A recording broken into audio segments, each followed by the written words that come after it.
India's D. Gukesh has been crowned the world chess champion. At the age of 18, Gukesh has become the youngest world chess champion. He is the second world champion from India. Wait, I have a question. ये world chess champion कैसे बनते हैं? How do you become a world chess champion? World chess champion बनने के लिए आपको जीतनी पड़ेगी world chess championship. World chess championship एक टूर्नामेंट है जो 2 साल में एक बार होती है। इसमें सिर्फ 2 प्लेयर्स खेलते हैं और इसमें टोटल 14 मैचेस खेली जाती है। एक मैच जीतने पे विनर को 1 पॉइंट मिलता है, ड्रॉ होने पे दोनों को आधा पॉइंट और हारने पे 0। जो प्लेयर सबसे पहले 7.5 पॉइंट स्कोर करता है वो टूर्नामेंट जीत जाता है और वर्ल्ड चैंपियन बनता है। हर गेम में आपको फर्स्ट 40 मूव्स करने के लिए मिलते हैं 120 मिनट, नेक्स्ट 20 मूव्स करने के लिए आपको मिलते हैं 60 मिनट और बाकी गेम के लिए मिलते हैं 15 minutes with increment of 30 seconds पर मूव फ्रॉम 61st मूव। अगर समझो मैच टाई होता है, जैसे कि मान लो अगर दोनों प्लेयर 7-7 पॉइंट स्कोर करते हैं तो और 4 मैचेस का टाई ब्रेकर खेला जाता है। इन 4 मैचेस में भी अगर स्कोर लेवल होता है तो और 2 मैचेस का टाई ब्रेकर खेला जाता है। ये चाहते तो गेम्स 14, 4 और 2 के बदले ऑड नंबर में रख सकते थे, बट इन 2 मैचेस में भी अगर स्कोर लेवल होता है तो और 2 मैचेस का टाई ब्रेकर खेला जाता है। उन 2 मैचेस में भी अगर स्कोर लेवल होता है तो एक मैच खेली जाती है जब तक विनर डिसाइड नहीं होता। इस बार का वर्ल्ड चेस चैंपियनशिप का प्राइज मनी था $2.5 मिलियन, यानी कि $25 लाख। ये प्राइज मनी दोनों प्लेयर्स में डिवाइड होता है।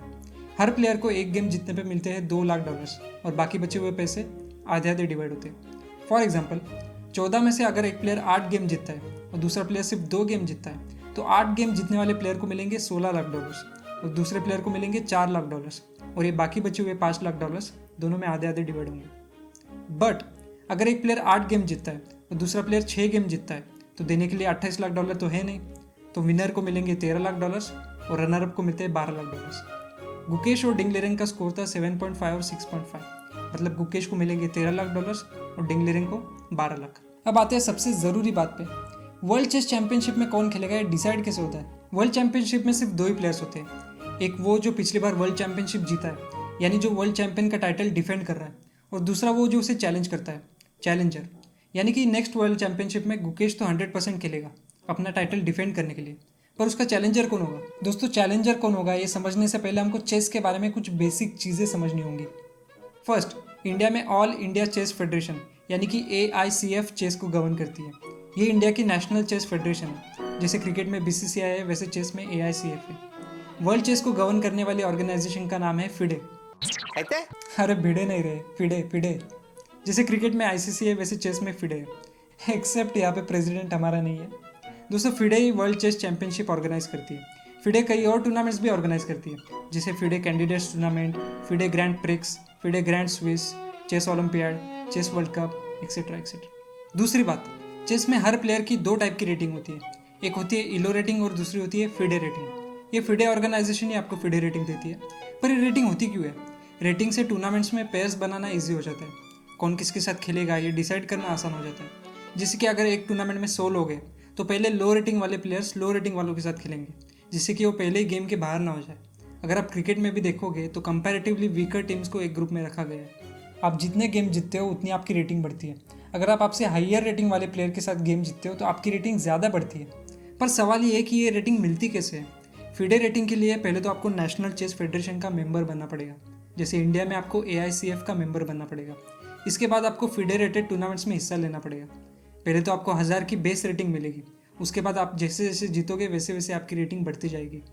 इलो रेटिंग भी सिमिलर ही होती है, पर ऑनलाइन जो इलो रेटिंग दिखती है वो ऑफिशियल नहीं होती। इलो रेटिंग के लिए भी आपको FIDE रेटेड फिजिकल टूर्नामेंट्स में खेलना पड़ेगा, ऑनलाइन गेम्स काउंट नहीं होते।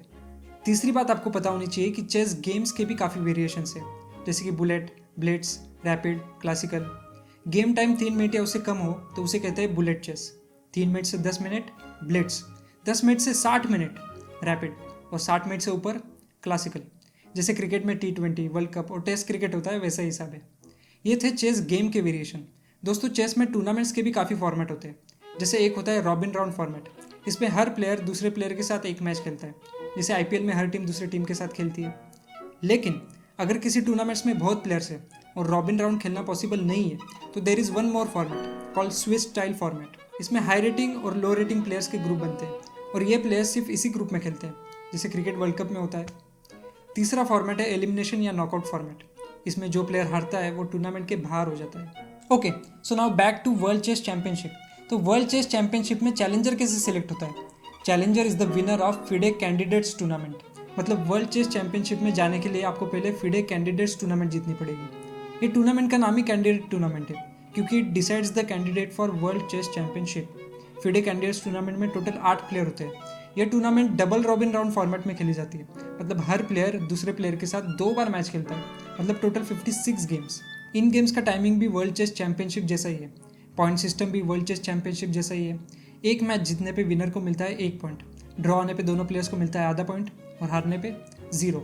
टोटल 56 गेम्स के बाद जिस प्लेयर का स्कोर सबसे ज़्यादा होता है वो जीत जाता है और वर्ल्ड चेस चैंपियनशिप का चैलेंजर बनता है। दोस्तों यहाँ देखने वाली बात यह है कि कैंडिडेट्स टूर्नामेंट के 8 प्लेयर में से 3 इंडियंस थे।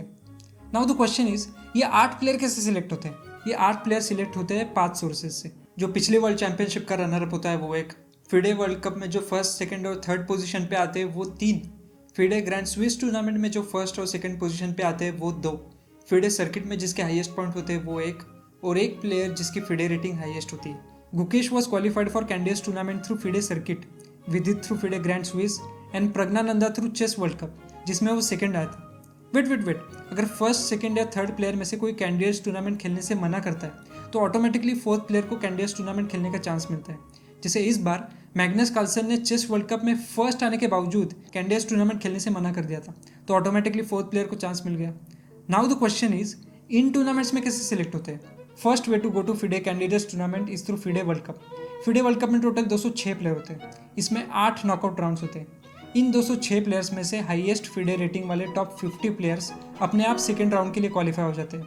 बचे हुए 156 प्लेयर्स फर्स्ट राउंड खेलते हैं। इन 156 में से फर्स्ट राउंड में 78 प्लेयर्स बाहर हो जाते हैं क्योंकि नॉकआउट गेम्स है। तो सेकेंड राउंड में ये 78 और जो पहले ही क्वालिफाई हो चुके हैं वो 50, टोटल 128 प्लेयर्स खेलते हैं। फिर 128 में से 64 प्लेयर थर्ड राउंड में जाते हैं। 64 से फिर 32, 16, 8, 4, 2 और फिर एक विनर डिसाइड होता है। फर्स्ट, सेकंड और थर्ड पोजीशन वाले प्लेयर्स कैंडिडेट्स टूर्नामेंट के लिए सिलेक्ट होते हैं। पर सवाल ये है कि ये 206 प्लेयर कैसे सिलेक्ट होते हैं? एक करंट वर्ल्ड चैंपियन होता है, मतलब Gukesh already qualified for next world cup. Last world cup के टॉप 4 प्लेयर्स होते हैं, 1 women's world champion, 1 junior world champion. 93 highest FIDE rating वाले प्लेयर सिलेक्ट होते हैं। फिडे प्रेसिडेंट 4 प्लेयर्स नॉमिनेट करता है, टूर्नामेंट ऑर्गेनाइजर 2 प्लेयर नॉमिनेट करता है। अब बाकी बचे 100 प्लेयर्स। चेस ओलंपियाड के टॉप 100 रैंक प्लेयर्स यहाँ पे सिलेक्ट होते हैं। चेस ओलंपियाड भी वर्ल्ड कप जैसा ही होता है, लेकिन यहाँ पे इंडिविजुअल प्लेयर्स नहीं खेलते। यहाँ पे हर देश की नेशनल चेस फेडरेशन अपनी अपनी टीम्स भेजती है। लास्ट चेस ओलंपियाड में इंडिया की टीम में थे गुकेश, प्रज्ञानंद, विदित गुजराती, हरिकृष्ण और अर्जुन। दोस्तों जहाँ कृष्ण और अर्जुन होते वहाँ जीत होनी पक्की है। इंडिया में हाईएस्ट फिडे रेटिंग वाले प्लेयर्स चेस ओलंपियाड के लिए सिलेक्ट होते हैं। फिडे रेटिंग दोस्तों बहुत इंपॉर्टेंट है। काफ़ी टूर्नामेंट्स में ये आपका एंट्री पास बन सकती है। Second way to go to candidates tournament is through FIDE grand Swiss tournament. दोस्तों फिडे ग्रैंड स्विस टूर्नामेंट में top 100 FIDE rated players compete करते हैं। इस टूर्नामेंट का नाम ही स्विस टूर्नामेंट है क्योंकि ये स्विस स्टाइल में खेली जाती है। इस टूर्नामेंट के फर्स्ट और सेकंड पोजीशन वाले प्लेयर्स कैंडिडेट्स टूर्नामेंट के लिए सिलेक्ट होते हैं। Now FIDE circuit. FIDE circuit कोई एक टूर्नामेंट नहीं है। एक साल में एक प्लेयर जितने भी फिडे रेटेड टूर्नामेंट खेलता है उसमें उसके टॉप 7 स्कोर्स की टोटल ली जाती है। जिस प्लेयर की टोटल सबसे ज़्यादा होती है वो कैंडिडेट्स टूर्नामेंट के लिए सिलेक्ट होता है। And this is self explanatory. तो कुल मिला के if you really want to become world chess champion तो पहले तो AICF का मेंबर बनो, फिडे रेटिंग लो, फिडे रेटेड टूर्नामेंट्स में खेलो और फिडे रेटिंग बढ़ाओ। इससे या तो आप स्विस टूर्नामेंट में सिलेक्ट हो जाओगे। अगर स्विस टूर्नामेंट में आप फर्स्ट और सेकंड आते हो तो you will be selected in candidates tournament. या तो आप चेस ओलंपियाड के लिए सिलेक्ट हो सकते हो। चेस ओलंपियाड में अगर आप टॉप 100 में आते हो तो you will be selected in chess world cup. अगर चेस वर्ल्ड कप में आप फर्स्ट, सेकंड और थर्ड आते हो तो you will be selected in candidates tournament. अगर कैंडिडेट्स टूर्नामेंट जीतते हो तो you will be selected as challenger in world chess championship. And finally अगर लास्ट 14 गेम्स में से आप 7.5 पॉइंट स्कोर करते हो तो you will be next world champion. By the way दोस्तों गुकेश ने ये सब सिर्फ 18 साल की उम्र में किया है। अनबिलीवेबल।